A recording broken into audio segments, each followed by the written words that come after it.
Good evening, members, officers and members of the public. Welcome to Tendring District Council Planning Committee on Tuesday the 1st of April 2025. If I could ask you please to put your mobile phones on silent or turn them off, and if the fire alarm goes off, it's the real thing, so please leave by the allocated exits. This committee meeting is being live streamed. It is also being recorded, and the link to the live stream can be found on the council's website www.tendringdc.gov.uk/live meetings. For the purpose of the recording, I will introduce everyone. I'm Councillor Maria Fowler, Chairman of the Planning Committee, and I will introduce the members of the committee separately. Councillor Richard Everett. Evening, Chairman. Councillor Bernie Goldman. Good evening, Chair. Councillor Geeta Sudra. Good evening, Chair. Councillor Jeff Bray. Evening, Chair. Councillor Anne Wiggins. Good evening, Chairman. And my Vice Chairman, Councillor John White. Good evening, Chairman. Thank you, members. The officers assisting us this evening are from Committee Services, Bethany Jones and Katie Coppenall. From Planning Services, Mr Michael Pingram, and Planning Manager, Mr John Pateman-G, and our Director of Planning, Gary Guyver, and our Planning Solicitor, Joanne Fisher. Changes to the agenda running order, there are none. The application will be presented by the officer, followed by public speaking in the order of the applicant or agent. Any members of the public who have already asked to speak for or against the application, a speaker from the town or parish council, and finally the ward councillor. Members of the committee will then have the chance to question the officer. Once all the questions are answered, the committee will then debate. When all the points are discussed, finally I shall ask for a resolution and call for a proposer and a seconder, and the committee will then vote according to the normal rules. Item 1 on the agenda, apologies for absence and substitutions. Bethany, are there any? Thank you, Chair. I've received apologies from Councillor Alexander with no substitution and Councillor Smith with Councillor Geeta Sudra substituting. Thank you. Declarations of interest. Bethany? Thank you, Chair. Though he's not present this evening, I need to inform the meeting that Councillor Alexander has informed officers that he wishes to declare an interest in relation to Report 8.1. Though he does not consider himself predetermined on this application, he is a current member of the Levelling Up Fund and Capital Regeneration Projects Portfolio Holder Working Party, which he believes could have brought him into direct conflict with the planning procedures. Thank you. Thank you, Bethany. Item 3, questions on notice pursuant to Council Procedure Rule 38. Are there any, Bethany? Thank you, Chair. There are none. Thank you.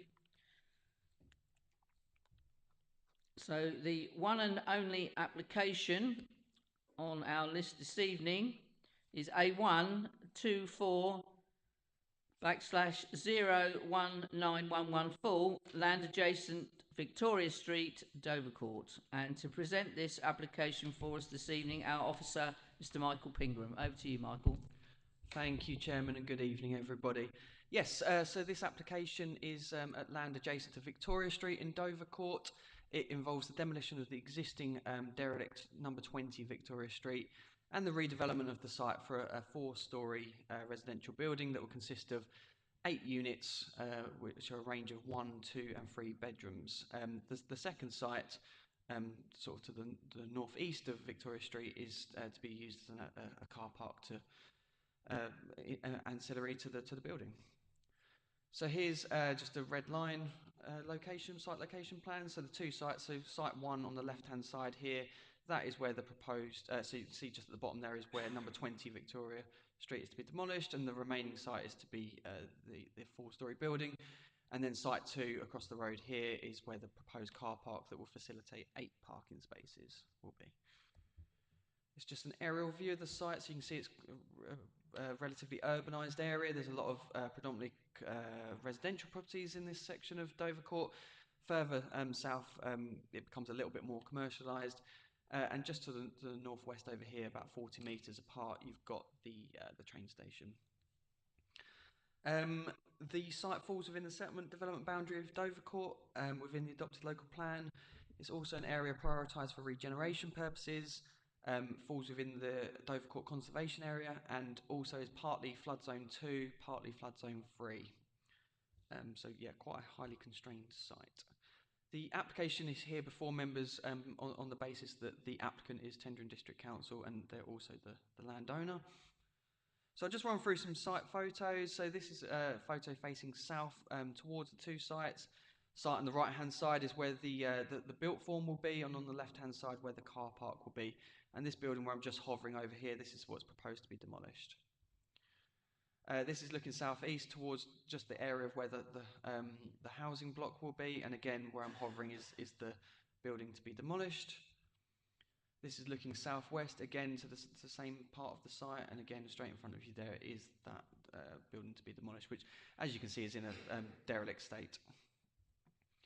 This is looking west towards the housing site, so you can just get a better idea of the street scene along there, and again that's where the demolished building will be.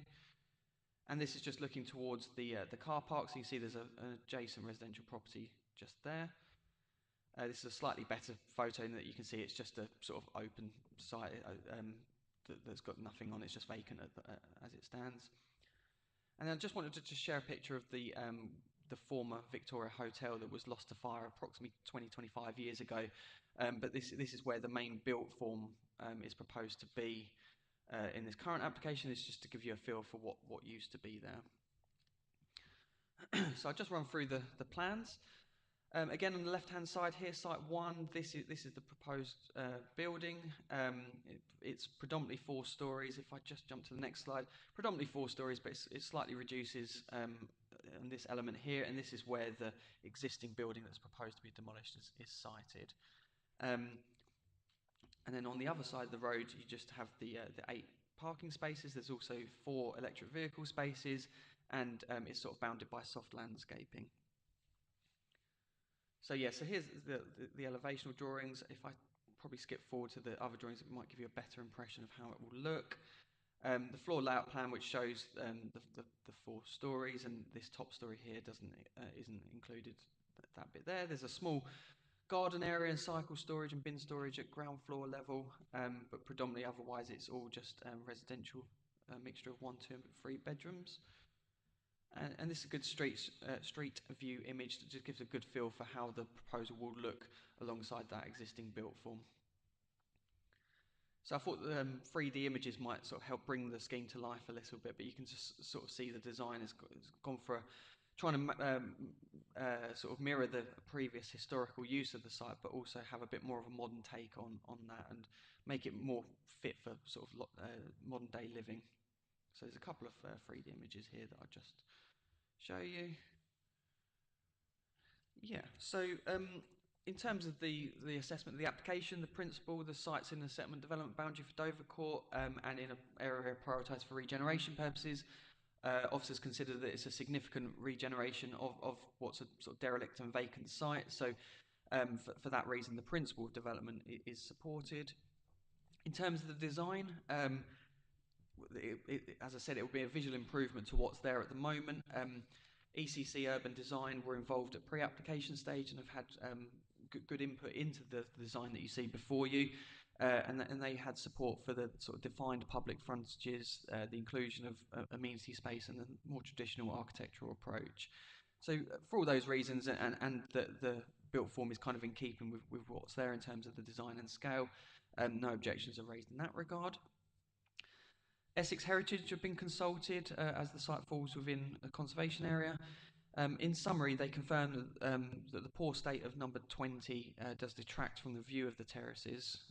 The principal development they support, they did recommend some design suggestions, and without incorporating those, they do suggest that there's a low level of less than substantial harm, which officers do afford great weight in the overall planning balance. So during the determination of the application, I discussed with the agent for the application about these suggested design alterations, but the issue with them is that it would end up reducing the size of a couple of the plots, and they would then fall below the technical housing standards, so they would be unacceptable for different reasons. So there were no changes that have been made, and it's for officers to weigh up the harm of the low level of less than substantial harm that's raised, and also the loss of a building within a conservation area. And while that's afforded great weight, we do sort of acknowledge that the existing building to be demolished is not listed. It's obviously in a poor state, and overall there are significant regeneration benefits that we feel overall combined, the public benefits of all of that significantly outweigh the harm identified. Essex Highways have raised no objections, subject to conditions. There is a need for 11 parking spaces, but the proposal actually only shows 8, so there is a slight shortfall. In sort of weighing up in the overall planning balance, officers note there is a minor shortfall, but it is in a sustainable location, in good walking distance to sort of services and facilities nearby. And yeah, so it's basically it's not ideal to be a bit short, but overall the harm is not considered significant that we would recommend a reason for refusal on that basis. In terms of neighbour impacts, the proposed the dwelling just that I'm hovering over here that's sort of adjacent to the built form, they're the ones that are going to be most significantly impacted upon. There's inevitably going to be a degree of harm, but we do not feel it's significant. You've got an existing building here that a proposed building here that's replacing the existing. It's also been reduced in height and pitched away, so that there has been efforts made to reduce that impact. On the other side of the road, while this property that I'm hovering over here will have direct views of this car park, it's not going to generate significant vehicular movements and therefore significant noise disturbances. So overall, officers are content that there's not significant neighbour harm. Essex SUDS, as the lead local authority, have issued a holding objection on the basis that the submission does not clarify the discharge rate calculations.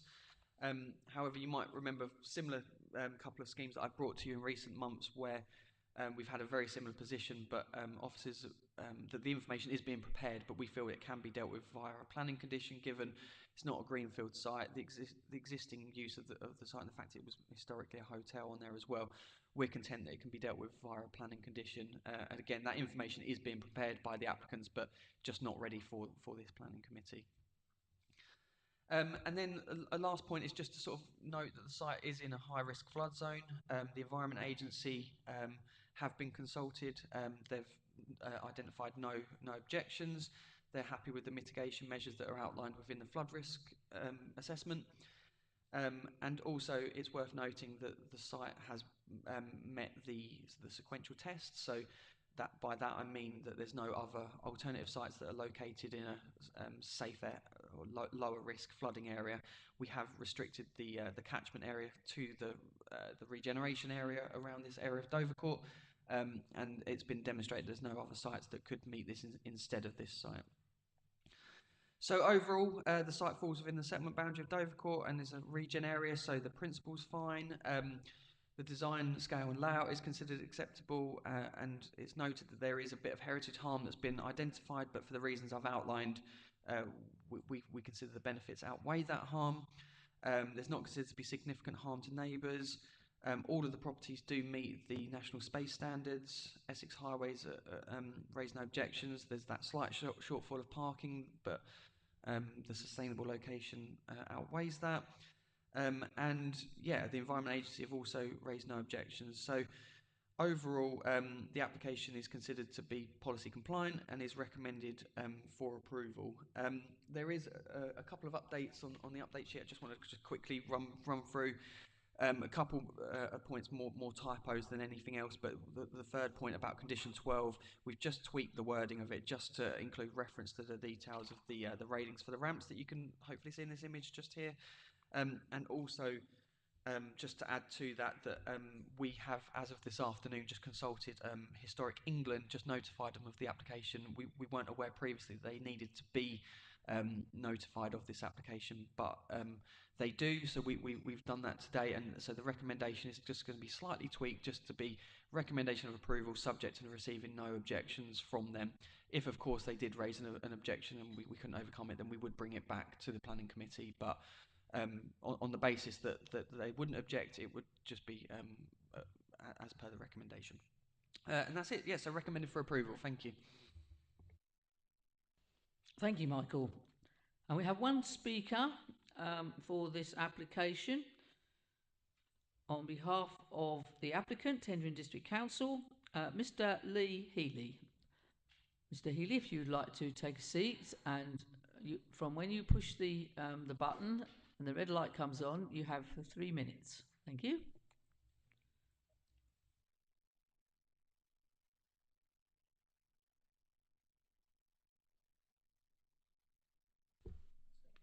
I'm very proud to have the opportunity to introduce this planning application to the committee.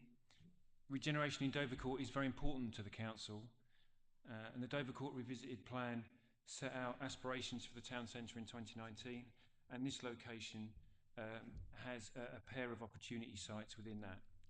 The council has already completed Orwell Place car park, and there's work underway on the Milton Road car park, and with our colleagues at Essex County Council, improvements to Kingsway and to the library as well.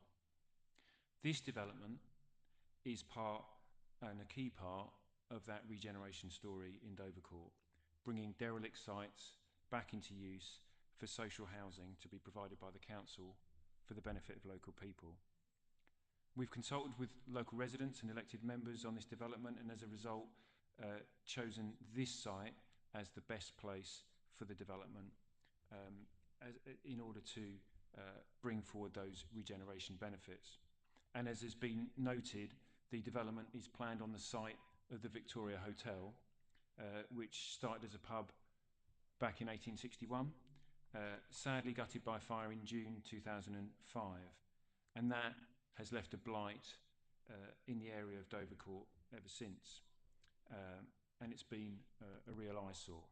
So today, almost 20 years on from that fire, we're bringing forward a scheme that will rejuvenate the area and provide, as has been said, 8 socially rented apartments following the demolition of number 20 Victoria Street, with the car park as well. The design is also the result of consultation and engagement, which has created a building similar in mass and form to the original Victoria Hotel and responds in detailing to the conservation area. The design is proud to be from 2025, while also complementing the Victorian buildings around it. We've also developed, as has been noted, a building that responds to the constraints and opportunities of the site. There are parking spaces for the flats alongside sustainable transport available, with a train station that's very close by and the numerous bus routes. The development will also widen the public pavement in the area to improve access. The building, as has been said too, is flood resilient. All the bedrooms are above the level of a potential 1 in 200 year flood event, and the high risk site has been left to parking rather than residential development. So in summary, this development will remove an eyesore that has blighted Dovercourt for 2 decades. It will bring forward social housing for the benefit of local people, and it will be in a well-designed building sympathetic to the conservation area. Thank you. Thank you, Mr. Healy. Mr. Pingram, is there anything that you'd like to come back on? Comments from the speaker? No comments from me at this time, Chairman. Thank you. Thank you. Okay, members, questions for the officer. Councillor Bray. Thank you, Chair. Just a couple of small things that I just wanted clarification, if I could, very quickly. I'll do them all because it'll probably be quicker that way. First of all, the height as against those next to it. I did note that it's on a hill. So the first question is, do you feel that as it's at the bottom of the hill, the additional height is mitigated by the fact that it's at the bottom of a hill? And the second one was you had a lovely 3D picture of it, which looked absolutely stunning actually a moment ago. If I look at that picture, that's the one. What I can't see is the windows from the other side for that rather nice looking, very old terrace building there, and whether they would be overlooking to the garden. So could you clarify that for me? I think that's all. The only other thing I think I brought up during the site visit was the construction management plan, but that looks really good, so I'm quite happy with that. Yeah, that's it, I think. Thanks, Chair. Yeah, so in terms of the second point, so this one here you're saying about whether there's any windows. Yeah, so at the moment there's an existing building that's attached to that, so I would be very surprised if there's a window in there, but until it's fully demolished, I wouldn't know for certain. But I would say near enough certain. There's no windows along there. In terms of overlooking, no, it's been designed to ensure that it's not overlooking. Sorry, I wasn't quite sure what you meant by the height being mitigated by the hill. Do you mind just sort of clarifying what you meant by that? Yeah, sorry, it's obviously a little higher from the ground than the buildings adjacent to it or next to it, and I was wondering if it was considered that as it's at the bottom of a hill, that makes that less obvious in the landscape, or whether there was some other reason why you felt that was perfectly okay. It is definitely slightly higher than the terrace, so I wondered if that was what you're thinking. Thanks. Thank you. No, yes, sorry, I understand now. Yeah, so this element is, you're right, it is taller. I think they've had to factor in terms of the design, like the flood levels and getting everything right in that regard. But also, I think it's trying to sort of maintain, sort of mirror what was there historically as the hotel. But I think also there's going to be that separation distance here, and they have considered that in terms of the design by reducing the height and pitching this roof here. But yes, that bit is inevitably taller. Not getting away from that, but I don't think there's going to be significant harm to neighbours as a result of that. Thanks. I think that answers everything I wanted to know. There's nothing else there. So, Chair, at the relevant time, I'll be quite happy to propose approval for this. Thank you. Thank you, Councillor Bray. Councillor White. Thank you, Madam Chairman. I like the building, I like the design, I think that's good. The question I've got is purely on the car parking. Bear in mind it's less than, I think, about 80 yards from the railway station. And we all know what it's like trying to park a car at the railway station. What sort of protection is put on the car park? Is it fenced off, or are there hedges around it or anything like that?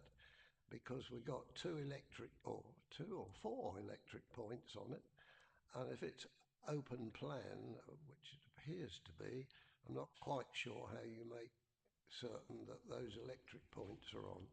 So a minor question really, but it is, my only query is on car parking. Yes, so there is a sort of entrance and exit to the sort of north part of the site there. The boundary, it's not fenced, it's just going to be bounded by soft landscaping. I did make a note of specifics, but rain garden planting with hedges and trees around the edges there. In terms of, I know what you're getting at in terms of people other than the residents using those parking spaces. It kind of goes beyond the scope of planning. I couldn't sit here and guarantee to you that someone who doesn't live there would use one of those spaces, but I think that's more of an issue that the council as the applicant would sort of look in. Presumably there could be like signage, that kind of thing, but it's not something that we could stop as such. But that's the case with any sort of private car park that, across the district really, so it wouldn't be any different to that, I would say. Thank you, Michael. On that, just on that same issue of the car parking, I noticed in our papers the representations Harwich Town Council raised no objections. However, they commented that they would like the parking provision to be for residents only if this could be achieved. I assume residents only, as in occupants of the building, and that would come under really a different, car parking. Thank you, Michael. Yeah, no, absolutely. What you've just said really is not something that I could guarantee would be stopped, but the parking is for residents, and like any sort of private car park, you'd hope that people wouldn't park in there. But I don't know if there's any sort of plans in place to have signage up or some sort of fine or something if people were caught. But those sort of deterrents are typically kind of how this would be managed. But that just falls beyond our scope at this point. Thank you, Michael. Councillor Everett. Thank you, Chairman. Can you tell me, the blue part of that building seems to be slightly set forward of the building line of the terrace. Is that normal?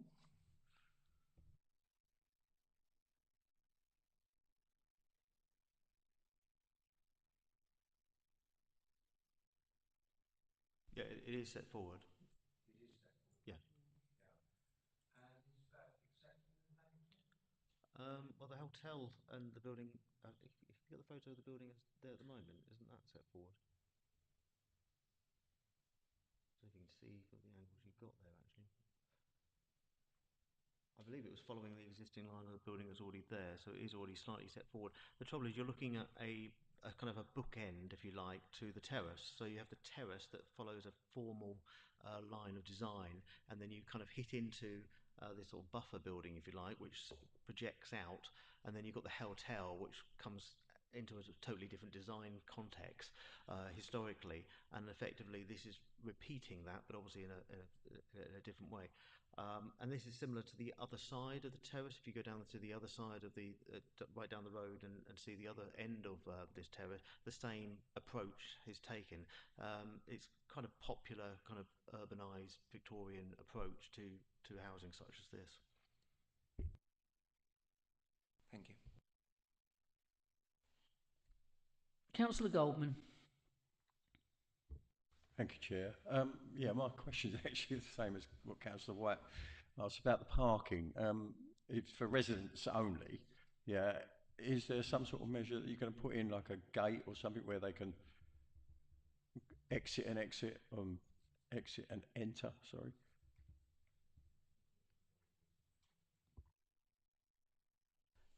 So I think what we're getting at here in terms of the questions is, will these car parking spaces be preserved for the residents of the building only?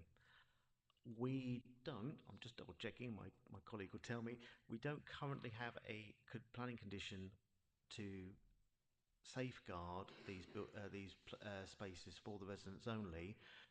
We have, on occasion, imposed a planning condition that says that this parking area shall only be for the residents in order to safeguard traffic and parking issues of a locality. If members feel that's appropriate to impose on this development, that this parking that is set out should only be for the residents of the building, you can impose a condition, and I think we would word the condition as such in order to ask them to provide details of how they would secure that. But I will leave you to decide if that's reasonable and enforceable and necessary in this case.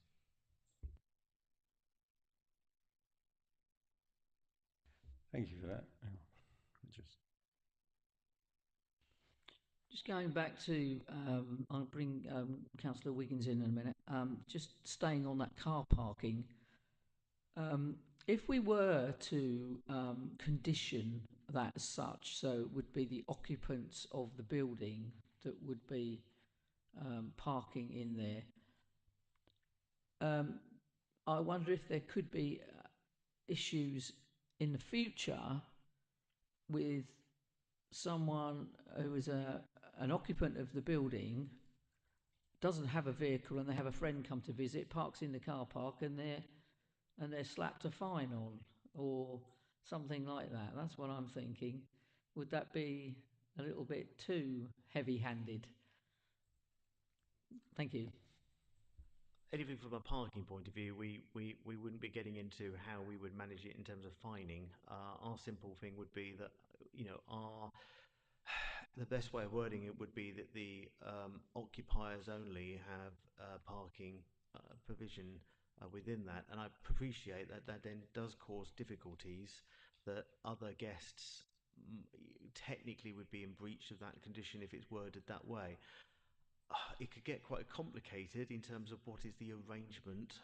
We could detail it as in the applicant to provide us with a management plan for the car park.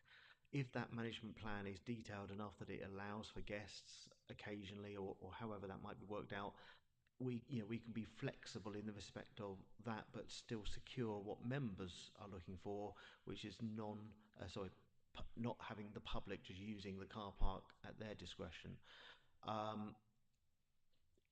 This is why we don't often, or we try to avoid placing sort of these sort of conditions on, because you're into sort of the self-management of something more than perhaps material planning harm.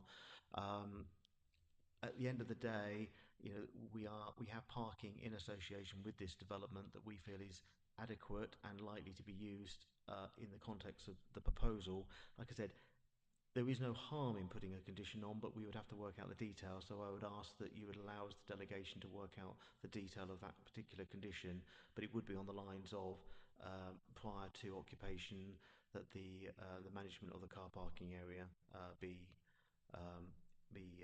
demonstrated.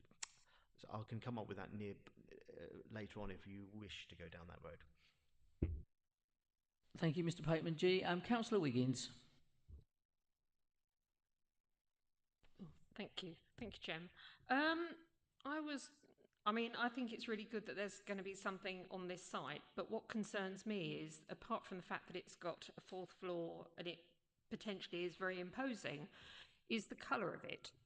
Because I think that being sort of dark red, because the previous Victoria Hotel, from what I can see, was sort of a dirty creamy colour, and the station, which I'm assuming is part of the same conservation area, is red brick. I just think that by putting a building back that's similar size to the Victoria Hotel in that red brick would feel quite claustrophobic, and also that the houses down Victoria Street are not necessarily red brick, even though the first house, number 20, is red brick. I just think it would be too much, and because it's so high, that it would sort of feel as though it dwarfed everywhere.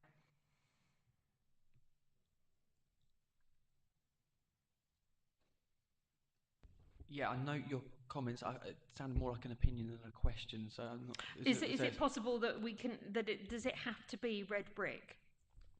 Well, that is what has been submitted. That is what's before.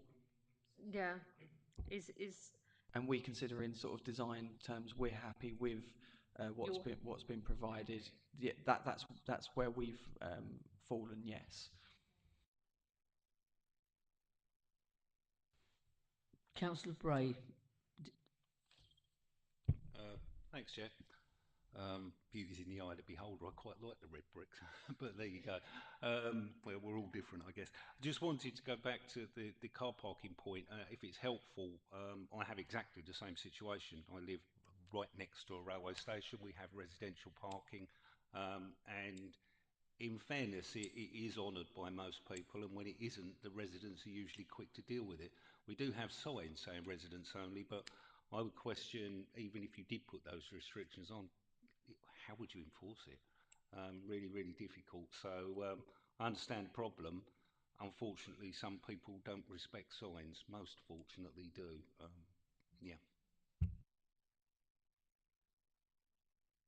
Thank you, Councillor Bray. Any further questions? If there are no further questions, we'll go into debate. Councillor White. Thank you, Madam Chairman. Sorry, hearing aids. I'm very happy with the red brick. I think it's very suitable. So I'm sorry the suggestion that it's not right. When you're ready, I would very much like to propose the recommendations with the condition about the car parking in some way, shape, or form, which I'd allow the officers to draw up. I didn't get that. And Try again. somebody's talking to me, but I'm not sure who it is. But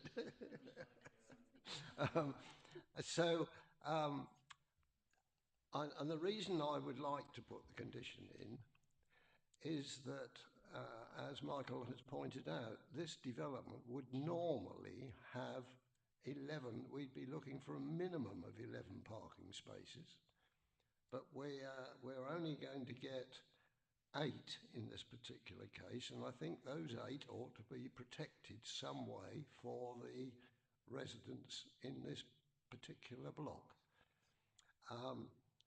And then that led me to the other bit about the electric points. If it's going to be a completely open space, how do you put 4 electric points in it? You need something to secure them in some way, shape, or form. You've got to have electric points. So if and when the chairman is happy, I'd be happy to propose the acceptance of this plus a condition on the, as was suggested, about giving some form of protection on the car parking. Thank you, Chairman. Well, if when people are ready to make a proposal, if I could be given the opportunity to sum up part of that proposal, because I need to read out a full proposal in respect of Historic England as well as any other conditions. So I'm more than happy to help you. I have a suggestion for a planning condition, if necessary. If you'd like me to word that, give you those wordings, that's up to you when you're ready. Councillor Bray did indicate earlier that he would propose approval. So, Councillor White, if you've also indicated, Councillor Bray beat you to it.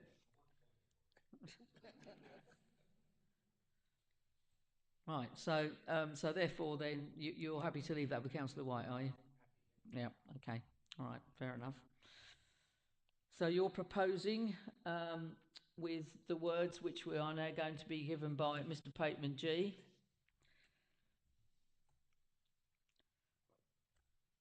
Let me sum up what I think I've got very, very quickly.